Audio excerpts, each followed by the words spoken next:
So natapos ang M5 ng 2023 at tumungtong tayo sa Games of the Future. Kung merong storyline na makikita between M5 hanggang Games of the Future, yun ay ang rivalry ng AP BREN at ng ONIC Indo. Especially yung rematch nila sa Games of the Future. And nakita naman natin ano yung naging resulta. However, may mga factors akong nakita, especially nung Game 4, na sa tingin ko yung naging dahilan kaya biglang lumaki yung gap between BREN and ONIC. Kaya panoorin mo ito hanggang sa huli kasi narinig mo na rin itong mga ito sadyang hindi siya nabibigyan ng spotlight gaano sila kahalaga sa MLBB, especially sa mga pros. Kaya ito yung tatlong factors sa Games of the Future Grand Finals AP BREN versus ONIC Indonesia. Factor number 1. Maximizing hero strength. Once na master mo na yung hero mo kung saan kahit lugi ka man or lamang kayo, komportable kang gamitin yung hero na yun no matter the circumstances kasi gawin mo na eh. Pero for me, yung next level after mastery is yung pag-maximize ng lakas ng isang hero. Paano ba yun? Best example, paano minaximize ni Super Marco yung kanyang Beatrix. Kung master mo yung hero, alam mo paano gamitin yung 4 na baril niya. Pero kung gusto mong i-maximize yung lakas ng hero, yung una mong itatanong sa sarili mo, hanggang saan ba yung lakas ng hero na ito?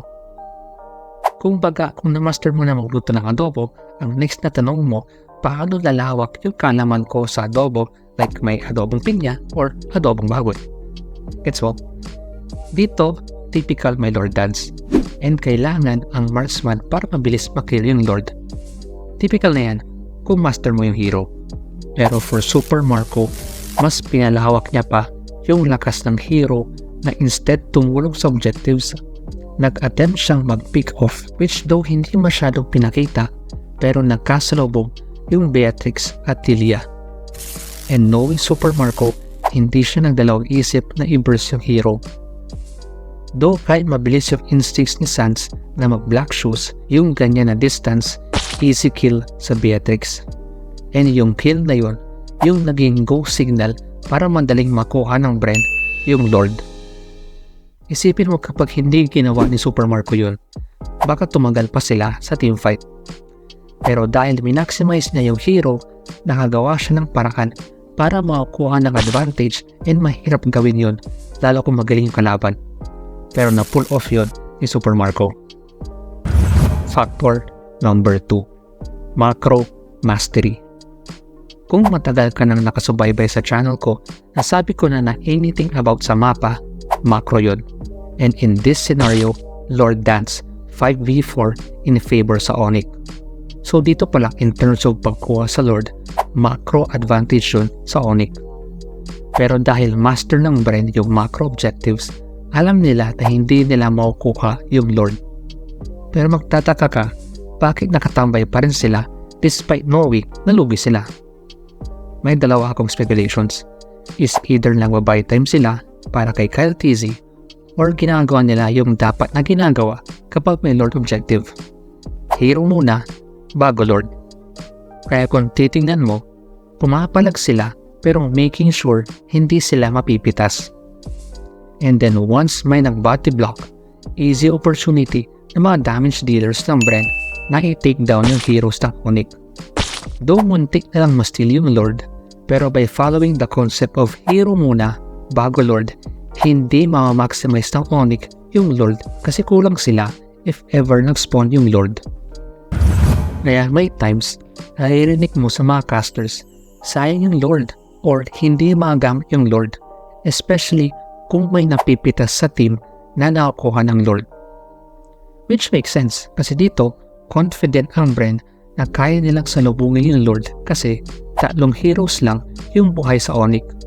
Samantalang kumpleto silang 5. Siguro kung ginawa ng ONIC yung hero muna bago Lord in this scenario, baka not only makukuha nila yung Lord, makakapitas pa sila.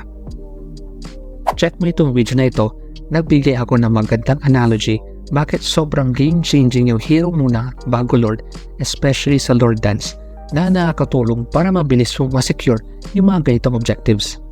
Andito lang siya or sa description below, check mo na lang. And factor number 3, in-game decision making. At the highest level ng MLBB kung saan equal na kayo ng skill set, minsan pagalingan na lang sa execution ng game plan yung labanan kung sino mananalo. Especially in this scenario. Kung titingnan mo yung mapa, 4 na heroes ng ONIC as a turtle, and then yung 1-1 nasa baba. In this moment, kompleto ang BREN sa turtle. So technically, macro advantage ito sa BREN. Pero for some reason, tumambay BREN ng ONIC knowing nasa baba yung 1-1. Dito papasok yung factor number 3 na bakit nag-decide mag-contest ang ONIC kahit kulang sila. 4v5 ito in favor sa BREN and pababa yung 1-1. So yung decision na tumambay yung 4 na heroes ng ONIC sa turtle kahit kulang sila is a questionable decision. Kaya nung nakita ko to, doon ko na-realize kung kahit sa highest level nagkakaroon pa rin ng ONIC ng mga simple errors gaya nito, mas lalaki yung gap nila against BREN unless ginawa nila yan para mabasag yung bottom lane or mid lane. Which hindi naman nangyari. Pero because of that decision, not only nakuha sila ng turtle na -1 pa sila, and after nun, wala mabawi na nangyari. And syempre, alam mo na rin yung mga ganito, which hindi natin alam kung anong game plan ng ONIC dito, pero kung nag-first kill lang si Albert sa bush na ito, baka naiwasan niya yung unexpected na ambush ni Super Marco.